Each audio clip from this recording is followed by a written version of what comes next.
Voy a repetir el verso 5 y luego el 8 y el 9. Que dice: aun estando nosotros muertos en pecados, nos dio vida juntamente con Cristo, por gracia sois salvos. Porque por gracia sois salvos por medio de la fe, y esto no de vosotros, pues es don de Dios, no por obras, para que nadie se gloríe. Un pasaje muy corto, versículos muy pequeños, el versículo 5, el 8 y el 9, pero con una gran enseñanza doctrinal, una gran enseñanza escritural, sobre todo que tiene que ver con lo que estamos recordando en estos días, que tiene que ver con la Reforma Protestante del siglo XVI. Y hemos hecho una narración casi cada día. Bueno, ya apenas este es el tercer día, pero hicimos una pequeña narración histórica de la Reforma en el lunes. También lo hicimos ayer hablamos un poquito acerca de los puntos importantes que tenían el contenido de la fe. Hablábamos un poco de esto, la notitia, el ascensus y la fiducia. Comentábamos el contenido de la fe, pero además el debate que había al respecto de la fe y cómo se debatió en diferentes momentos, en el momento de la explosión de la Reforma, cuando Martín Lutero pega estas 95 tesis ahí en la puerta de la Catedral de Wittenberg, pero además después en el Concilio de Trento en 1545, que dijimos que duró 18 años este concilio, hasta 1563, y que se debatieron diferentes temas, entre ellos el tema justo de la justificación por la fe. Y era importante porque en ese concilio hubo un decreto de concilio donde decía, en palabras más, palabras menos, que cualquier persona que dijera que no había que hacer obras de arrepentimiento, que no había que cumplir con la ley, y que dijera que la fe se adquiría, era uno justificado por la fe, por una decisión propia o por una imputación de un poder superior, como en este caso del Señor, ellos determinaron en el Concilio de Trento que estas personas sean anatemas. Así que nos dijeron anatemas a todos los creyentes protestantes de aquella época. Y claro, era obvio, porque a todo lo que sonara, todo lo que oliera a Lutero iba a ser condenado, iba a ser rechazado, y el Concilio de Trento hizo de las suyas. Duró 18 años este concilio, y claro, no estuvieron 18 años sentados en un lugar, iban y venían, tenían reuniones con cierta frecuencia, pero duró tanto tiempo que se debatieron cosas de esta naturaleza, como la justificación por la fe, entre otras cosas, el canon de las Escrituras, el sacramento de la Santa Cena, del bautismo, en fin, algunas cosas importantes, incluso el oficio ex cátedra del Papa. Pero eran temas del tiempo, de su tiempo, del siglo XVI. Y dijimos nosotros, se fueron acumulando los solos, no de manera estructurada, no de manera sistematizada, sino que por ahí decían solamente la Escritura y luchaban con esto. Por ahí, no, la fe, la justificación es solamente por medio de la fe, y se luchaba con esto. Y luego entonces la gracia también, y solo Cristo, a Dios la gloria. Y ya después, mucho tiempo después, se juntaron como una enseñanza sistematizada, y ahora nosotros los tenemos juntos y los tenemos de una manera muy incluso cronológica, de manera que podemos estudiarlos en esta forma. Ya hasta hay diagramas, hay mapas mentales que tienen a la iglesia es justo encima de estos 4, o más bien 5 pilares de la Reforma. Y le llamamos, son 5 pilares importantes. Cualquiera persona que se precie de ser protestante, porque esta es la denominación que la Iglesia Católica Romana nos dio a nosotros, tiene que hacer una afirmación de estos 5 principios fundamentales de la fe cristiana. Independientemente de las doctrinas de la gracia, hay otras cosas, pero estos solos son como muy importantes y son los que estamos nosotros estudiando. Tenemos que recordar varias cosas, y que recuerdo yo con la frecuencia necesaria todos los días, para que las tengamos en la mente y no nos olvidemos. Hemos de de recordar que el debate del clero de aquella época estaba alrededor de la salvación, los conceptos de la salvación. El clero quería tener el control de los asuntos de la salvación, de tal manera que cuando hablaban de la salvación, ellos decían en la Iglesia Católico Romana de aquel tiempo que tenía una fuerza muy importante, ¿no? De ayer decía yo que a veces era hasta más obedecida la Iglesia que las autoridades, tenía una fuerza muy importante. Ellos decían en la Iglesia, no, las tradiciones son las que nos salvan, y los reformadores decían, no son las tradiciones, solo la Escritura. Hay que venir a la palabra es la determinante, la infalible, la inmutable, la inerrante, la perspicua, etcétera. Pero luego entonces decían, entonces no las tradiciones, pero sí las obras. Hay que hacer obras de arrepentimiento. Los reformadores dijeron, no las obras, solo la fe, no las obras. Pero luego entonces dicen aquellos, el clero de aquella época, los méritos. Hay que hacer méritos para ganar el cielo, y decían los reformadores, no, cero méritos, no hay mérito alguno, solo la gracia. Por ahí decían entonces que la iglesia era un medio de gracia y que la iglesia era mediadora y que a través de la iglesia se encontraba la salvación. Los reformadores dijeron, no es la iglesia, solo Cristo salva.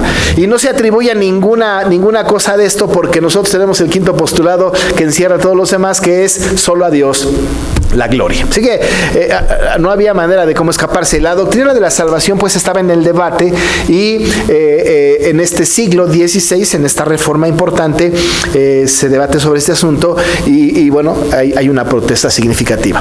Hemos de mencionar con toda puntualidad que esta reforma fue creciendo paulatinamente, y en realidad fue muy rápido creciendo. Hubo un crecimiento rápido de las doctrinas de la iglesia reformada. No fue sino hasta la llegada de Calvino cuando se empieza a sistematizar más la doctrina, la postura reformada. Lutero va a morir temprano, y no va a continuar con este legado, aunque ha dejado mucho, pero hay quienes toman la estafeta, como Juan Calvino, y después de Juan Calvino Knox y otros, de tal manera que le fueron dando forma a la época o a las doctrinas de la reforma. En ese tiempo había mucho debate y había muchos conflictos. Ya vimos nosotros solo la Escritura, hablamos un poquito de la dieta de Worm, ya vimos la sola fe, hablamos un poco del Concilio de Trento y algunas otras cosas, lo que hizo Lutero entre 1510 y 1520, estos estudios de los Salmos, de Hebreos, de Romanos, de Gálatas, de Efesios. Pero ahora vamos a ver la sola gracia y cómo encaja la sola gracia en este concepto de principio reformado, en estas columnas de la reforma, la sola gratia o la sola gracia. Tenemos que revisarlo otra vez a la luz de la palabra. Por supuesto que hemos de ver historia, hemos de ver algunas cosas del pasado, tenemos que remontarnos a un pasado incluso un poco más atrás, mucho más atrás de la reforma del siglo XVI. Vamos a ir hasta el siglo V para hacer un poco memoria de cómo es que surge este asunto de la sola gracia. Para que podamos hablar de la sola gracia, tenemos que decir que en la época de Martín Lutero, la gracia estaba en juego, porque lo que estaba en juego y lo que estaba sucediendo allí es que ellos hablaban de una regeneración que era producto de una fe ejercida. Ellos decían, no, primero está una fe que se ejerce y luego entonces está la regeneración. El Señor no puede regenerar a nadie si no hay una fe ejercida. De tal manera que entonces la fe la habían puesto antes de la regeneración. Pero cuando empezó a escucharse el tema de la gracia, que era un tema importante y que además era un tema bíblico, entonces empezó otro debate importante y se pusieron dos bandos muy determinantes. Uno que era el bando de los sinergistas y otro era el bando de los monergistas. Y estos dos conceptos son muy importantes, monergismo y sinergismo. Por un lado estaba el sinergismo, que era justo lo que la Iglesia Católica Romana abrazaba de alguna manera, y era la participación del hombre en su salvación juntamente con Dios. Ellos decían, Dios pone una parte, que es la gracia, la gracia operante, pero por otro lado el hombre pone de su parte aceptando o rechazando esa gracia. Hay una sinergia. El sinergismo pues tenía que ver con esta colaboración de dos partes para la salvación del hombre.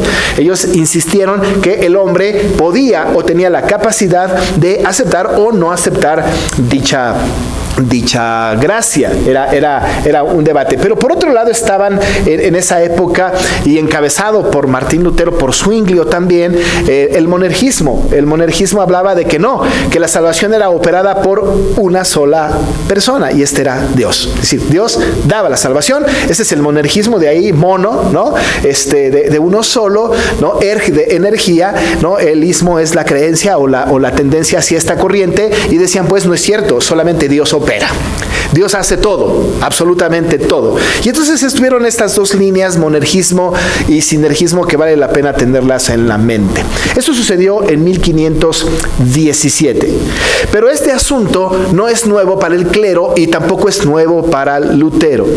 Pero ¿qué sucedió antes? Y es bien importante que nosotros vayamos un poco antes de esto en la historia de la iglesia, porque yendo un poco antes o mucho antes, podemos entender un poco los movimientos en el pensamiento teológico de la iglesia de aquel tiempo, y también podemos entender el pensamiento de Lutero de aquel tiempo, y por supuesto luego de Calvino, y casi tendríamos nosotros que adoptar un pensamiento que no es del siglo XVII, del siglo XVI, sino que es de siglos antes. Estamos hablando del siglo V.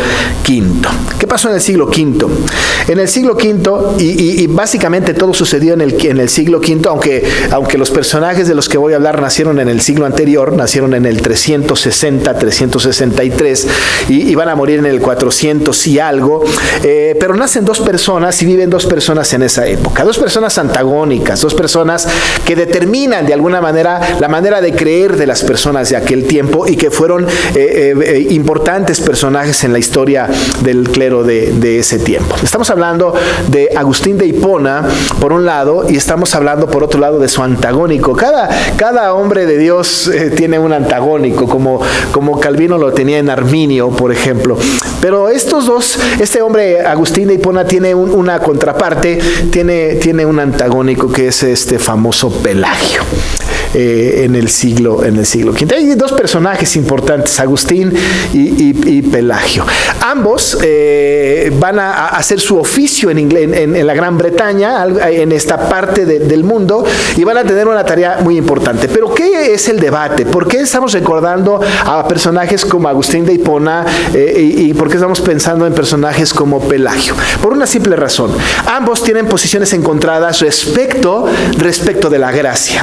Una de las personas que pudo sistematizar el asunto de la gracia, y que incluso habló de la predestinación, y que fue el primero en hablar de la depravación total, y que estableció una línea por el cual la iglesia debería seguir, era Agustín de Hipona. Él por primera vez habla de estas doctrinas, sistematiza las doctrinas, habla de la gracia, le da un sentido a la gracia.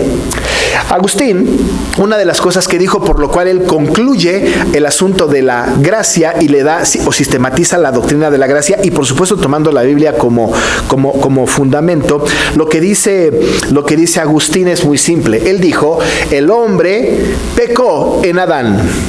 Y entonces, cuando el hombre pecó en Adán, la humanidad completa está condenada por el pecado de Adán. A partir de Adán, todos mueren.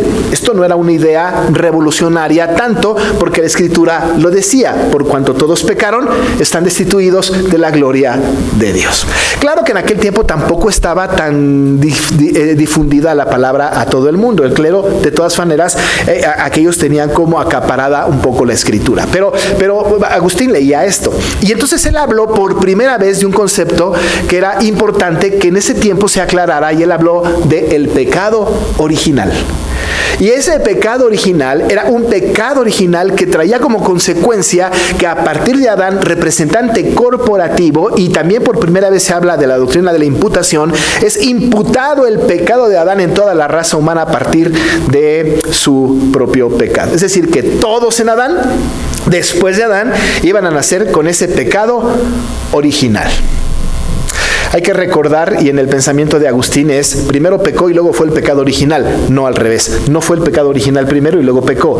Es primero pecó y luego vino pues como consecuencia el pecado original. Adán peca, y a partir de este momento hay una representatividad corporativa en Adán para toda la humanidad, y por Adán todos nacemos con una conciencia, con una condena de pecado. Es decir, nacemos muertos en delitos y pecados.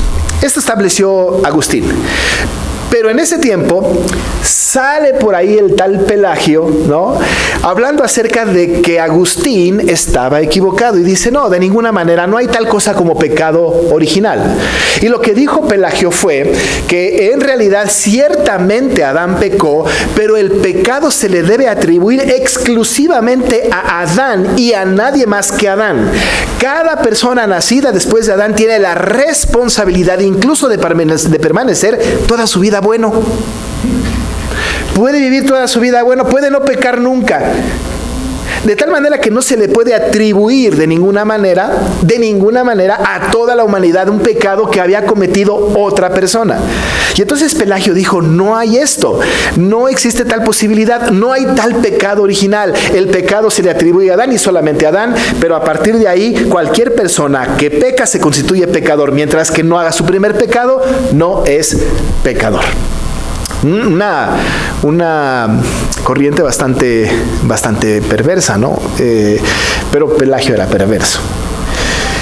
De tal manera que por ahí Agustín decía, hay pecado original y Adán es el representante corporativo del pecado y todos a partir de ahí están en una condena de muerte. Pero luego viene Pelagio y dice, no es cierto, la verdad es que no es verdad, el hombre es bueno por naturaleza, él emana bondad por naturaleza, Adán pecó y él tiene que hacerse responsable de su pecado, pero a partir de ahí cualquier persona tiene que hacerse responsable de su propia vida y se va a condenar por culpa de cada quien por su propio pecado. Y por supuesto la gracia estuvo en juego, pero la gracia era manejada de diferentes maneras. Porque si una persona, como dice Agustín, nace muerta, entonces la gracia aplicada es una gracia a un muerto. Pero por otro lado, si se sigue la corriente de Pelagio, entonces la gracia aplicada es una gracia escogida por un hombre que puede determinar permanecer en gracia o no permanecer en gracia. Y cuando la pierde porque peca, puede recurrir a la gracia. De tal manera que entonces el concepto de la gracia empezó a entrar en juego. Vinieron diferentes concilios, por lo menos 3, y en estos concilios es condenado Pelagio. Es decir, que los concilios no le hicieron caso a Pelagio y condenan la corriente pelagiana. Y eso estuvo muy bien, porque entonces le dan la razón a Agustín y a todos sus seguidores. Muere Pelagio, muere Agustín, pero surge una nueva corriente, una corriente reconciliadora, una corriente que dice mitad tú y mitad tú, ni tú Pelagio ni tú Agustín, vámonos a la mitad, y entonces surge lo que después se llamó el semipelagianismo, que por cierto también le pudieron haber puesto el semi-agustinianismo, pero bueno, escogieron o se decantaron por el tema del pelagianismo. Entonces dijeron semipelagianismo. Y entonces el semipelagianismo dijo, ciertamente Adán es el representante corporativo del pecado. Ciertamente se necesita una gracia que se otorgue al hombre para ser salvo, si no hay otra posibilidad que la gracia para salvar. Ciertamente los hombres a partir de Adán están en una necesidad espiritual de ser acreedores de una gracia, y ciertamente el único que puede otorgar esa gracia es Dios. Y uno diría que buenos son los semipelagianos. Sin embargo, estos semipelagianos dijeron que había en el hombre un remanente de justicia. A ese remanente de justicia, los semipelagianos le llamaron la isla de la justicia. Hasta parece una serie de cómics, ¿no? Ahí está la Liga de la Justicia, pero esto se llamó la isla de la justicia. Y la isla de la justicia no era otra cosa más que aquello, decían los semipelagianos, el hombre es malo, nace en una condición de muerte, pero ahí en su corazón, escondido en muy recóndito rincón del corazón, existe lo que le llaman ellos la isla de la justicia. Es decir, que Dios hizo un montón de cosas, miles de cosas, para que un individuo como ustedes y yo fuéramos acercándonos a la salvación, lo que el catecismo y la confesión de fe llaman las causas contingentes. Fue Él poniendo las cosas, el Señor, para el llamamiento que nos iba a hacer en un momento dado. Pero al final del camino, lo único que falta para el hombre es que el hombre apele a esta isla de la justicia y voluntariamente acceda o no a este estado de gracia, el cual el Señor le está ofreciendo a él y a todo el mundo. El semipelagianismo entonces lo que hace es hacer o potenciar al hombre con la capacidad de poder decidir o no sobre su propia salvación. Ese semipelagianismo fue condenado también. Y sin embargo, muchos creyentes, incluso ya en el siglo XVIII, en el siglo XIX, y por qué no también en el siglo XX, antes del XXI, ¿no? abrazaron el semipelagianismo. Uno de los más grandes evangelistas de todos los tiempos dijo: el Señor hace el 99% de la obra salvadora. A ti te corresponde el 1%. Billy Graham. Él apelaba y decía, al hombre le toca Dios ha hecho el 99% de la obra salvadora. Y entonces en sus llamamientos, él decía, a ustedes les toca ese 1%. Y entonces llamaba a la salvación y decía, todos aquellos que quieren dar este 1% para su salvación, que se levanten y que pasen al frente. De tal manera entonces que este tipo de evangelismo, este tipo de actitud, este tipo de predicación era y sigue siendo semipelagiana. ¿Por qué? Porque cuando se cree que hay algo, una isla de la justicia en el corazón del hombre, entonces estamos cayendo en una corriente semipelagiana, que semipelagianos hablaron acerca de esta famosa isla de la justicia. Pero imagínense que eso del semipelagianismo se dio en el siglo XVI. Fue condenado en el siglo XVI también el semipelagianismo. Años después se volvió a abrazar el semipelagianismo. Pero lo peor de todo es que ahora, en el siglo XXI, ahora en este tiempo, ahora en estos años contemporáneos, hemos dejado el semipelagianismo. Porque hemos regresado al pelagianismo. Porque hoy se escucha en un montón de lugares, el hombre es bueno por naturaleza. El hombre es maravillosamente bueno por naturaleza. Y están todas estas corrientes humanistas que llaman, tú tienes el poder, en ti está la verdad, tú puedes escoger, tú puedes decidir por tu vida, la madre naturaleza te va a ayudar. Hablan de que el hombre es bueno. Noten ustedes cómo estamos regresando a aquella condición en la que en el siglo V se peleó con el asunto de la fe, de la gracia, de la salvación por Agustín y por Pelagio. Bastante pernicioso, por cierto. Pero lo que hizo Lutero y luego Calvino con más fuerza fue venir a la Escritura y comprobar a través de la Escritura que el pelagianismo y el semipelagianismo estaban equivocados. Que el sinergismo era una mentira de los pelagianos, por lo menos los semipelagianos. Y entonces hizo esfuerzos grandes Lutero, esfuerzos grandes Calvino, para traer al monergismo, en donde solamente Dios opera la salvación de principio a fin. Y uno de los textos que utilizaron para esto ambas personas fue Efesios 2, del 1 al 10. Así que todo este contexto es para que nos podamos dar cuenta de lo histórico del error. Y que también nosotros podamos reflexionar hoy que el monergismo es la corriente bíblica correcta y que debemos rechazar el pelagianismo y el semipelagianismo. Y desde luego no tenemos que abrazar el calvinismo, tenemos que venir a la Biblia, lo que la palabra dice. Una cosa importante en este texto del apóstol Pablo a los Efesios es que él, como Agustín lo descubrió y lo habló, habla de un pecado corporativo en Adán para toda la humanidad.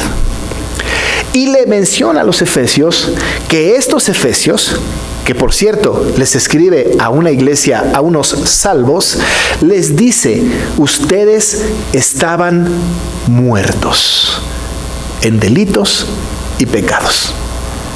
No había tal cosa como la isla de la justicia. Estaban muertos. No había la posibilidad de que ustedes trajeran vida para sí mismos, porque el Señor les dio vida a ustedes. Por cierto, antes de que les diera vida, ustedes, dice en otro tiempo, siguieron la corriente de este mundo conforme al príncipe de la potestad del aire, el espíritu que ahora opera en los hijos de desobediencia, dice él, entre los cuales también todos nosotros vivimos en otro tiempo en los deseos de nuestra carne, haciendo la voluntad de la carne y de los pensamientos, y éramos por naturaleza hijos de ira, lo mismo que los demás. Estábamos muertos. Cuando se empezó a sistematizar la doctrina de la gracia, fue para combatir el semipelagianismo y el pelagianismo. Se empezó a formar la doctrina de la gracia, pero la doctrina de la gracia tenía que estar completa. No solamente hablar de la gracia como un elemento regenerador, sino estar hablando de la gracia en todo su esplendor, en toda su magnitud, y fue cuando posteriormente, ya después de Calvino y los post-reformadores, se sistematizaron las doctrinas de la gracia. Cuando hablamos de la gracia, tenemos que estar hablando de la gracia en 5 columnas importantes de la gracia, que es la depravación total, la elección incondicional, la expiación limitada. Estamos hablando de la gracia irresistible y de la perseverancia de los santos. No se puede entender la gracia sin estos 5 elementos, que están aquí, por cierto, en Efesios 1, del 1 al 10. Hablamos de la depravación total. Estábamos muertos en nuestros delitos y pecados. Va en contra del pensamiento semipelagiano y pelagiano y nos trae no a un pensamiento calvinista, pero a un pensamiento bíblico. Hasta ahí todavía la gracia no aparece en la palabra. Pero estamos hablando aquí de que se está poniendo la condición del hombre antes de ser salvo. Y antes de ser salvo el hombre estaba completamente muerto. Completamente muerto. Y entonces el pensamiento de Pablo, que adoptó Agustín, por cierto, y luego Lutero, Calvino, por supuesto, y muchos más, el apóstol Pablo dirige la atención de los oyentes de Éfeso para traerlos a la gracia. En el versículo 5 dice, bueno, desde el 4, pero Dios, que es rico en misericordia, por su gran amor con que nos amó, aun estando nosotros muertos en pecados, nos dio vida juntamente con Cristo. Estábamos muertos, Él nos dio vida. Implica que yo no puedo obtener la vida por mí mismo, sino necesito a alguien externo que a mí me dé vida. Pero entonces, ¿cómo fue? ¿Cómo fue que el Señor a mí me dio vida cuando estaba muerto? ¿Qué sucedió? ¿Qué pasó? Y entonces hubo un debate en el siglo XVII al respecto. ¿Qué sucedió? ¿Cómo es que yo tengo vida cuando estaba muerto? Porque recuerden que los semipelagianos sí dicen que estábamos muertos. Sí dicen que necesitábamos la gracia. Sí dicen que necesitamos la fe. Sí dicen que el pecado original está ahí vigente en el hombre. Sí lo dice. El problema con ellos es que anteponen la fe a la gracia. Anteponen la fe a la gracia. Porque dicen, si tú crees, puedes ser acreedor a la gracia. Para que puedas tener la gracia, tienes que creer primero.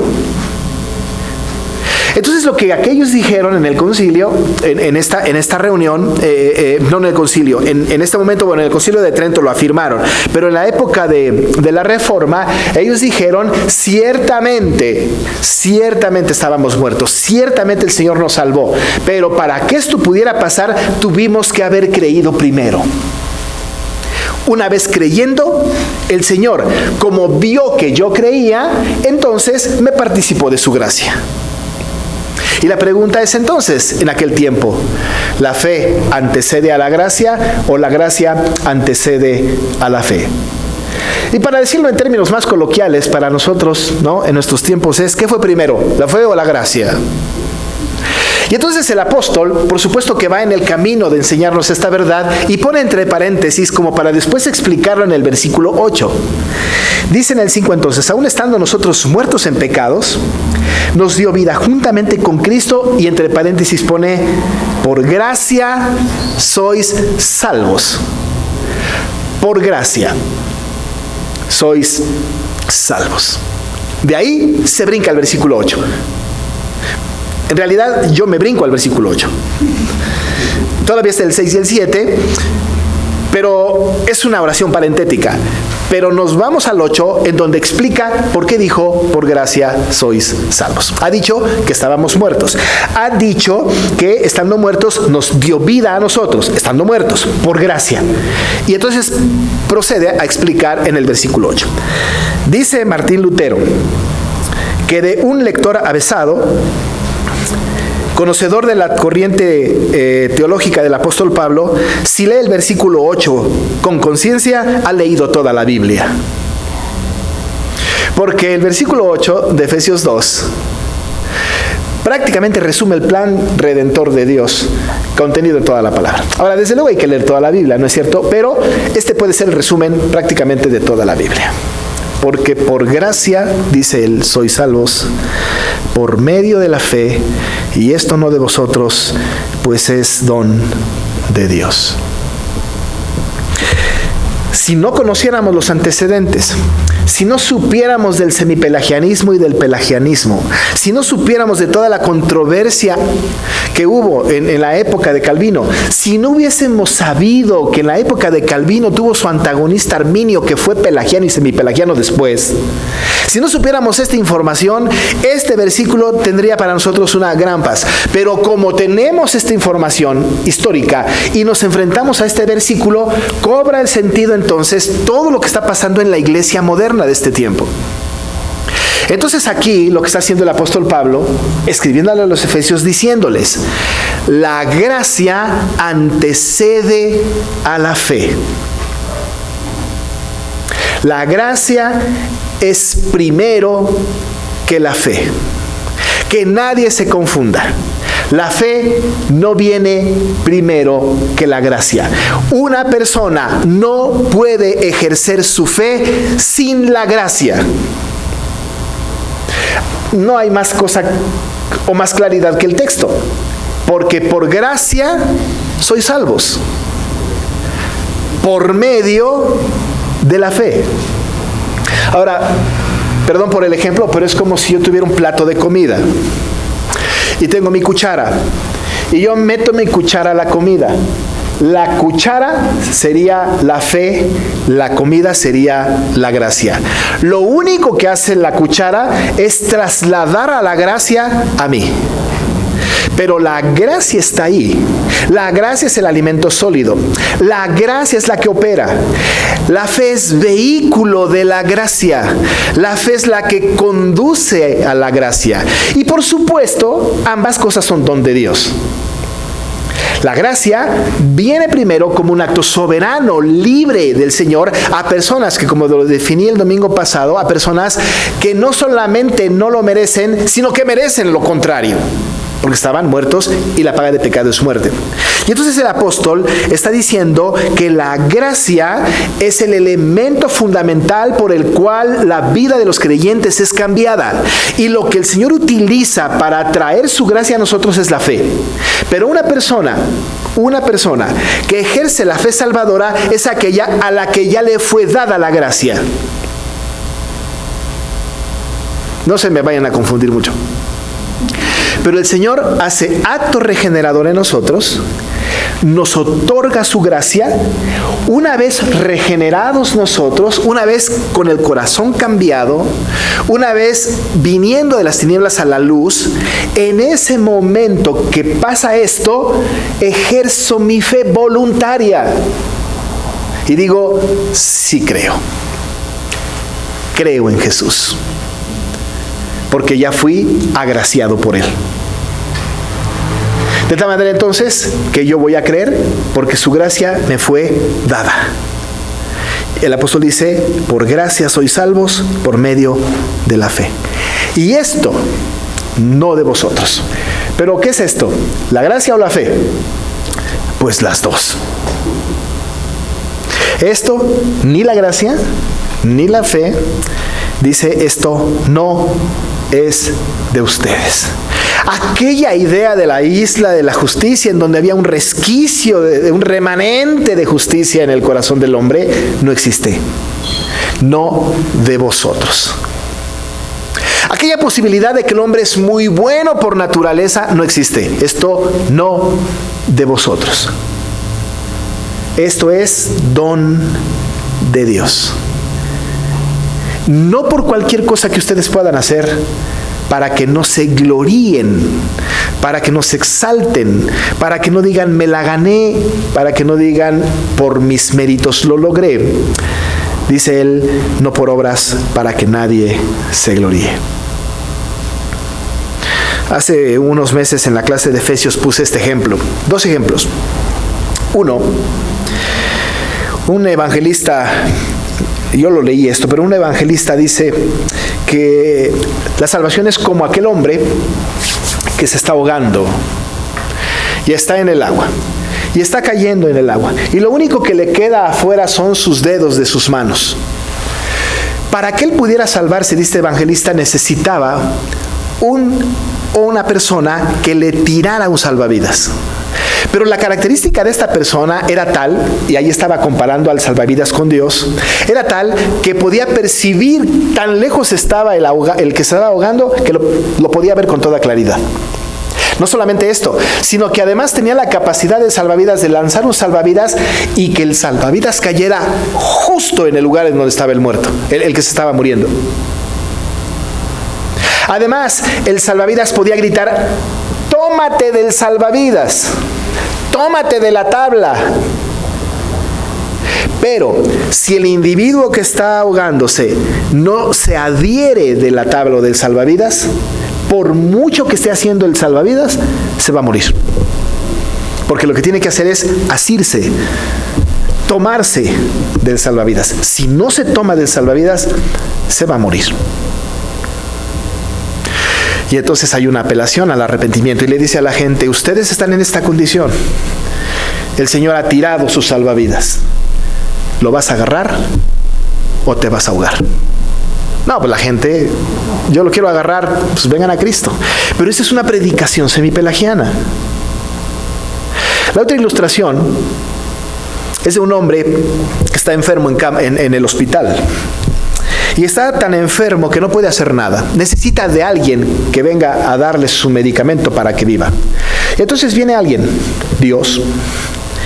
Y entonces trae la medicina y se la da, pero él no puede hacer nada.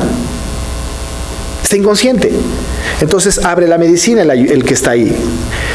Y se la ofrece, pero no la puede tomar. No importa, yo lo hago por ti.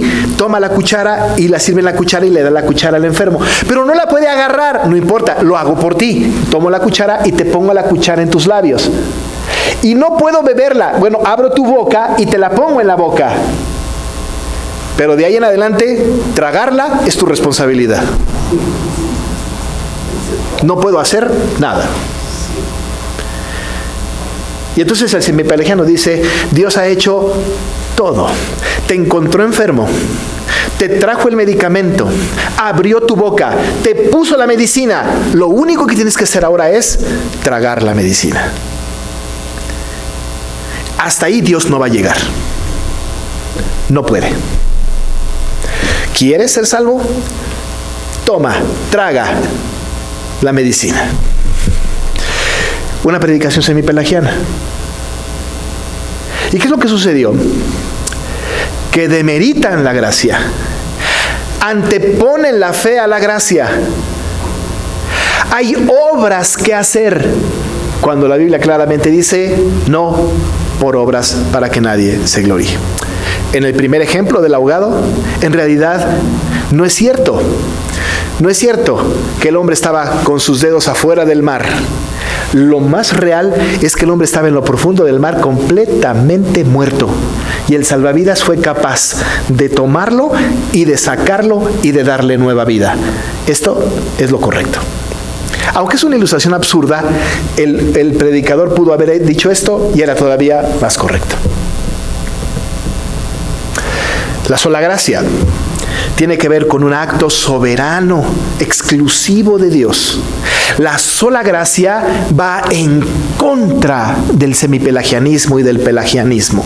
La sola gracia va en contra del arminianismo. Y les voy a dar una información. Hoy iglesias arminianas están predicando la sola gracia. Mi gran pregunta es, ¿qué dirán? ¿Qué expondrán? ¿Cómo le enseñarán? Cuando son semipelagianos. Pero cuando se entiende la sola gracia, que la gracia viene a operar toda la obra salvadora y que antecede a la fe, por supuesto a la conversión, entonces nosotros entendemos que nuestro pensamiento, más que calvinista, es bíblico. Estábamos muertos y por su gracia el Señor nos dio vida. Por su gracia. ¿Qué tuvimos que haber hecho nosotros? Absolutamente nada. Nada. Cuando le preguntamos a alguien, ¿qué hiciste para ser salvo? Más vale que nos diga nada. Porque incluso si nos dice, creí en Cristo, entonces tiene una mente semi-pelagiana. Las personas dicen, yo soy salvo porque creí en Cristo. Es verdad que creyeron en Cristo, pero la única razón por la que somos salvos es por la pura gracia misericordiosa del Señor. Y solo por gracia. No hicimos absolutamente nada. Una vez que el Señor nos participó de su gracia, creímos. Si nosotros hemos creído, ha sido porque hemos sido objetos de su gracia. De otra manera, ¿tú crees que Dios es uno? Decíamos ayer, bien haces. Eres un buen candidato para demonio. Los demonios también creen y tiemblan. Para que la fe cobre sentido, tuvo que haber primero gracia. Y entonces la fe opera en notitia, en ascensus y en fiducia. De otra manera, es una fe espúrea. La justificación tiene como complementos importantes en su estudio la gracia y la fe. Nosotros, hermanos, somos salvos por gracia. Solo por gracia. Y el Señor utilizó la fe como vehículo para que nosotros viniéramos a la conversión y a que tuviéramos vida delante de Él. Así que, solo por gracia. Vamos a orar. Padre, muchas gracias porque la historia de la fe en la iglesia entre los hombres ha sido apasionante. Porque desde el principio, Señor, había corrientes encontradas. Pero justo en la época de las reformas se retomó el rumbo, aunque hoy día se ha perdido otra vez. ¿Cuánto necesitamos hoy hombres y mujeres, Señor, como aquellos reformadores que con todo celo, sin temor a que sean criticados, acusados o perseguidos, puedan enarbolar la bandera de la sola fe, solo gracia? Señor, nos hemos sumado muchas veces a corrientes semipelagianas. Hemos participado, Señor, en actividades de esta naturaleza, cuando lo único que pides tú para nosotros es predicar el Evangelio y pedirle a la gente arrepentimiento y fe. La única posibilidad de que ellos vengan a tus pies es solo por tu gracia, a través de la fe. Gracias, Padre, por tu palabra y porque nos diriges hacia lo importante en el nombre de Jesús. Amén. Estemos de pie para recibir la bendición de nuestro Dios. Y ahora que la gracia de nuestro Señor Jesucristo, el amor de Dios el Padre y la comunión con el Espíritu Santo sea con cada uno de ustedes, desde ahora y para siempre. Amén.